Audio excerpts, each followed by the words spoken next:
It's now online. Good afternoon and welcome to the Vale of Glamorgan Council's Cabinet meeting of the 7th of March 2024. I'm Councillor Liz Burnett and I'm Chair of the meeting as the leader of the Vale of Glamorgan Council and Cabinet Member for Performance and Resources. We'll again be using the Council's hybrid platform, and so just a few reminders. Firstly, that the meeting's being live streamed and recorded and will be uploaded to the Vale of Glamorgan Council's website as soon as is practicable after the meeting. Secondly, that participants should please ensure that if participating in person in the chamber, that their microphone is not activated, and also that remote attendees mute themselves when not speaking to avoid any background noise or feedback when others are speaking. If anyone wishes to speak, they should either activate their request to speak function or use the raise hand function. All debate should be raised verbally and not via the chat function for the sake of the recording. The chat function is used solely to highlight any technical issues and or to get the attention of the chair or democratic services officers. So with that notice completed, we can move on to the agenda for today. Agenda item 1 would be apologies for absence, and I can see that we have Councillor Sivanyanam online and the rest of Cabinet in the chamber, so no apologies for absence today. Agenda item 2 is minutes of the meeting held on the 22nd of February 2024.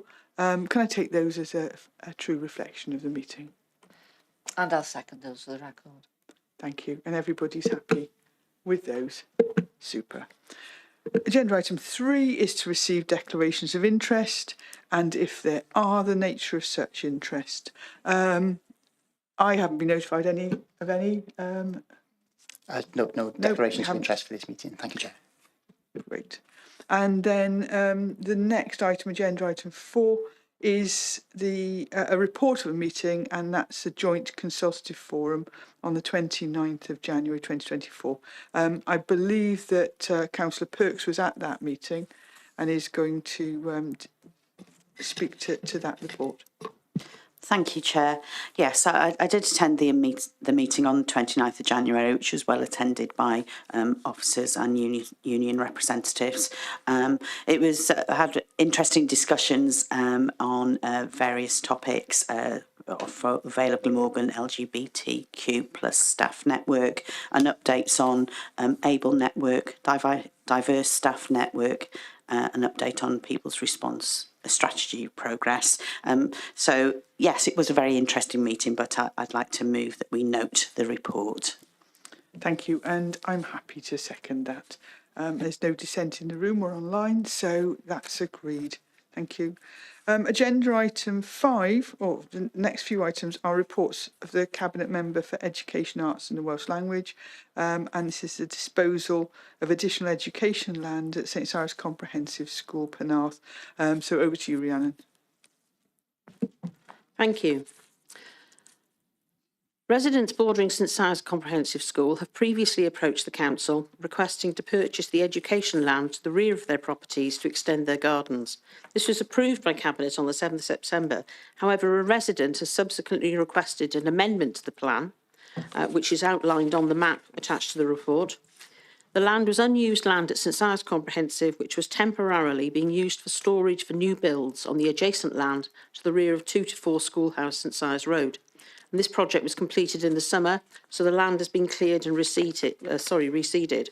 The capital receipt from the disposal of this land will contribute to the delivery of Sustainable Communities for Learning programme, and an external valuation report will be obtained to ensure that the best value is found for the council.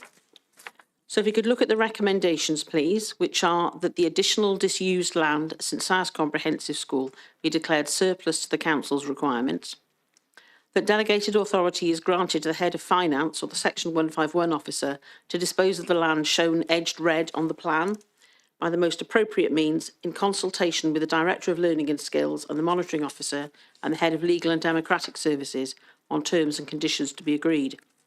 The Cabinet authorises the monitoring officer and head of Legal and Democratic Services to prepare, complete and execute the appropriate legal documentation required to dispose of the site at the appropriate time. So if you could move those recommendations, please. We happy with those? Yes, I'm happy to second. And everyone else in agreement? Yeah. Okay, thank you. Super. So moving on to agenda item 6, the Sustainable Communities for Learning rolling programme. Thank you. This report is to seek Cabinet approval for the Sustainable Communities of Learning Strategic Outline Rolling Programme. Welsh Government has advised that when the local authorities have delivered over 60% of their Band B programme value, this would initiate the start of the rolling programme, the third wave of investment. As the Vale of Glamorgan Council has delivered 9 projects, over 60% of the Band B programme, the Council is now expected to submit a new strategic outline rolling programme detailing proposed future projects. The submission deadline to Welsh Government is the 31st of March of this year. This rolling programme now replaces Welsh Government's previously used banding funding structure for 21st century schools, now known as Sustainable Communities for Learning. This new format requires an indicative funding forecast and should provide a commitment and support for the first 3 years of the proposed programme, within principal support for years 4, 5 and 6. Years 7 to 9 will be reflected in the longer-term project pipeline. Details of the proposed projects are in the report, and each project will require further approval from Cabinet in order to progress. This will be requested if or when funding becomes available. We currently do not have any funding set aside for the rolling programme. So there are 2 recommendations. I could give background, but I'll do that very briefly, actually, before I move to the recommendations. It's a long-term strategic investment in educational estate throughout Wales, a unique collaboration between Welsh Government, the Welsh Local Government Association, local authorities, colleges and diocesan authorities. It requires the Council to meet the following investment objectives: addressing growth in demand for Welsh medium education, elimination of surplus capacity and inefficiency in the system, expansion of schools in areas of increased demand for educational services, and address condition of educational assets, and making assets available for community use where demand exists. So if we look at the recommendations, please, which are that Cabinet notes the proposed short and long-term provisional plans for future waves of investment and approves the recommended schemes, which you will find on page 5 of the report, in line with the programme objectives. The Cabinet approves submission of these recommended schemes to Welsh Government. So can I move those recommendations, please? And I'm happy to second. And I think it's quite an impressive scheme. And I think what's useful is that the third column is the investment objectives. And this actually lays out why. Because it, as it says, it can be to address growth. It could be to look at the condition of the existing schools or education provision, etc., and laying it out in a sort of time frame. So we're looking at 1 to 3 years, 4 to 6 years, and 7 to 9 years. So it allows us to plan more strategically. I think that's a really, really useful or really helpful report. So I can't see any dissent from here, so that's agreed. Agenda item 7 is the proposed social, emotional, mental health and wellbeing strategy for 2024 to 26. And again, that's over to Rhiannon. Thank you. In 2019, it became evident that the key emerging challenge for schools was the increasing number of children and young people displaying very complex social, emotional and mental health difficulties. Research into developmental trauma, adverse childhood experiences, which are known as ACEs, attachment and the neuroscience of mental health and ill health provided strong evidence that there was an urgent need to work differently with children and young people. So following extensive consultation and discussions with head teachers, the Social, Emotional and Mental Health Action Plan 2019 to 2022 was developed and implemented. Significant progress has been made in progressing this plan, but there is much more to do. The challenge identified in 2019 has been exacerbated by the impact of the pandemic and by ongoing adverse community and environmental costs. I mean, the cost of living crisis is really what we're talking about. The importance of good emotional, mental health and well-being has never been greater and requires an ongoing focus. So the proposed social, emotional, mental health and wellbeing strategy 24-26 is a continuation of the strategic direction set in 2019 and brings together all of the aims, objectives and strategic actions being taken across the Learning and Skills Directorate and schools. This aligns with the vision of the Council's corporate plan, will support the mental health and well-being of children and young people in the Vale and all of those who work with them. In the background, there is a long list, a comprehensive list of why this strategy is necessary. We're not just looking at adverse childhood experiences, we're looking at children who are school refusers, children who have suffered from anxiety, children who have unfavourable home environments, as well as children who may have difficulties arising from birth or accident or congenital problems. So there are a tremendous variety of reasons why a report like this and a strategy that's been developed as a result are so important. Because if we do not address these problems for children early on and accept that they are problems rather than a kind of stiff upper lip approach to them, then we are preparing children for failure, possible entry into the criminal justice system, and certainly not being able to achieve their potential in life. So it is incredibly important. And not only is this about the children and young people themselves, we know that in schools, for example, it is very difficult to attract and retain teachers, partly as a result of the kind of difficulties that some teachers are encountering in classrooms where these children have not been adequately catered for. And obviously that will have has a wider knock-on effect of on the education of all children and young people in the educational system. So I cannot stress how important it is that something like this is being brought into existence, is being utilised and seen as a practical tool to help as many children and young people as possible. There are two recommendations: that Cabinet ratifies the proposed Learning and Skills, Social, Emotional and Mental Health Strategy, that Cabinet refers this report and the appendices to the Learning and Culture Scrutiny Committee for consideration. Should Scrutiny Committee make no further comments, then Cabinet would consider the proposed Social, Emotional, Mental Health and Wellbeing Strategy 24-26 as agreed. I'd like to move those recommendations. Thanks, Rhiannon. An excellent report, and look forward to hearing the discussion of this at Scrutiny Committee. I should imagine that committee members will be very interested in the entire report. Everyone's in agreement again, so that's passed. And then the final report for education is agenda items 8. That's the consultation on the proposal to create a Welsh medium specialist resource base at Ysgol Gwaun y Nant with effect from September 2024. Again, over to you, Rhiannon. Thank you. This report seeks Cabinet approval to consult on the proposal to create a specialist resource base, an SRB, at Ysgol Gwaun y Nant from September 24. A pilot provision is currently operating at the school, which opened with effect from January of this year. The consultation would run from the 18th of March to the 28th of April 24. The proposal is presented under Section 2.3 of the School Organisation Code. Section 2.3 of the School Organisation Code refers to regulated alterations of a school. The proposal would create specialist Welsh medium educational provision for pupils aged 4 to 11 years. The purpose of this specialist resource will be to support individual learners as well as improve the capacity of the home school to create a fully inclusive environment where all learners are given the opportunity to succeed and have an access to an education that meets their needs. The SRB would provide periods of integrated provision for pupils with a diagnosis of an autism spectrum condition and those experiencing significant social communication, interaction or regulation difficulties. These would include children whose high level of anxiety is impacting significantly on their ability to access mainstream education. So rather a crossover with what we've just been talking about in our previous item.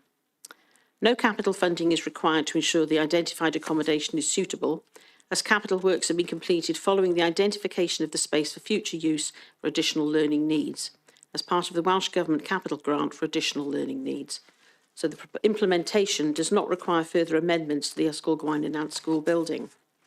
And in fact, it's a 2-form entry school. It has a total capacity for 420 pupils, and currently there are 195 pupils attending the school, with 14 classrooms available. Due to surplus capacity at the school, not all the classrooms are currently utilised, and the SRB would occupy a vacant classroom. As this room is not currently used, it is not considered that this will detract from their learning environment. And obviously there's economies of scale there as well. So the consultation would be undertaken with prescribed consultees in accordance with the School Organisation Code 2018. Council will publish a consultation document, which is at Appendix A, which would provide a comprehensive overview of the proposal, outlining any potential implications. A community impact assessment, Appendix B, would also be made available. Any person can respond to the consultation during this period, either in writing or through completion of an online form hosted on the Council's website. Following the consultation, the Council will publish this consultation report providing an overview of the feedback, as well as outlining the Council's response to any issues raised.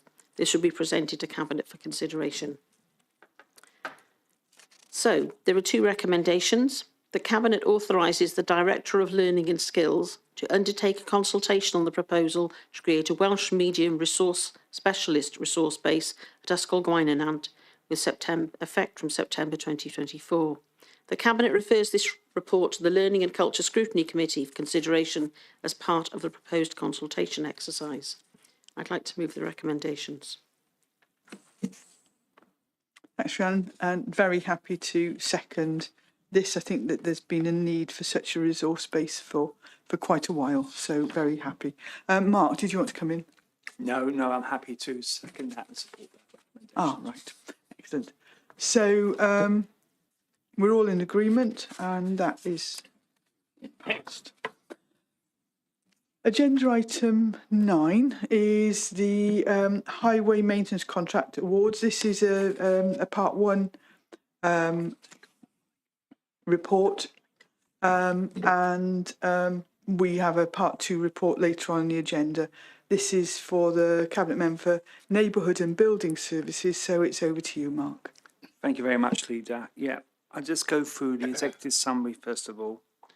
This report details the proposed contract awards to undertake highway maintenance, repairs and carriageway servicing from 2024-27, and highway dressing and micro asphalt treatment from 2024 to 2026. The contract for highways is due to expire in July 2024, and all our existing contracts expire in July 2023. As a result, a procurement process was undertaken, advertising these contracts on sales to Wales and inviting potential service providers that are on the South East Wales Highway framework to submit tenders for these services.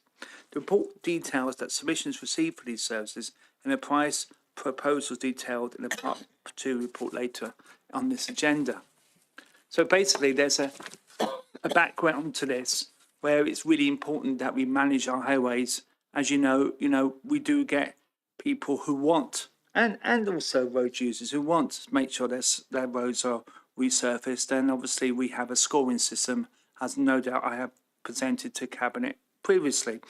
Now obviously, we have an allocation of funds which is detailed in the latter part of this report, and therefore I will move now to the recommendation, and that the recommendation is that the Cabinet notes the details of the tender process for review of taking decision on the contract awards via the Part 2 report later on the agenda. So I so move.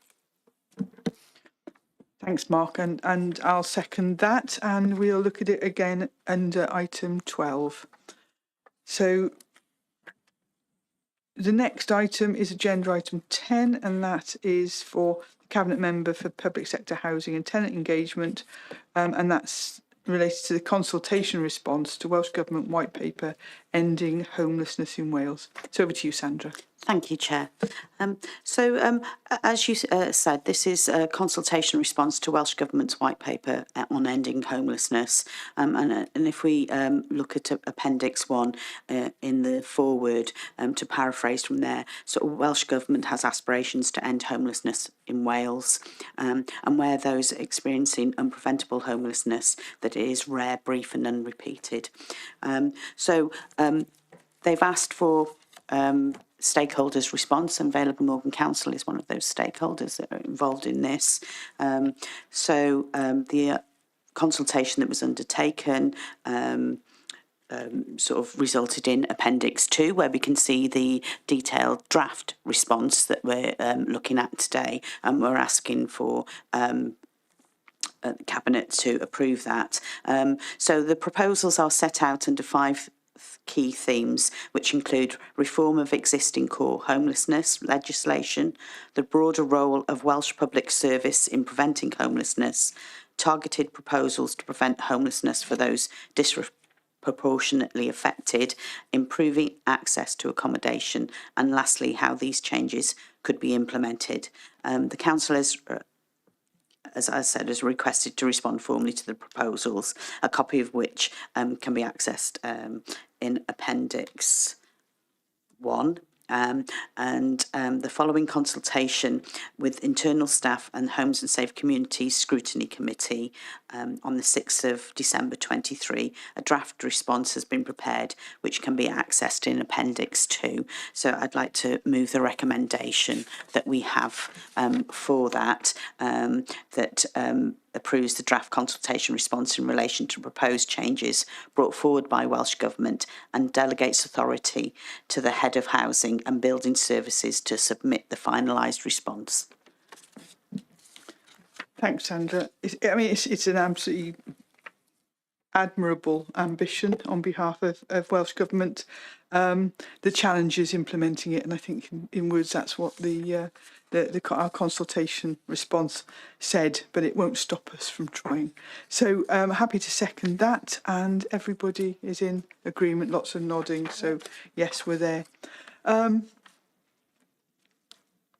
So that's the end of our part 1 agenda. I don't have any urgent items, but we do have a part 2 item for discussion on today's agenda, which I'd previously mentioned. It's agenda item 12, which follows on from 9. These are matters that are considered to be confidential, and therefore the meeting will need to move into a private session where such confidential matters can be discussed under part 2.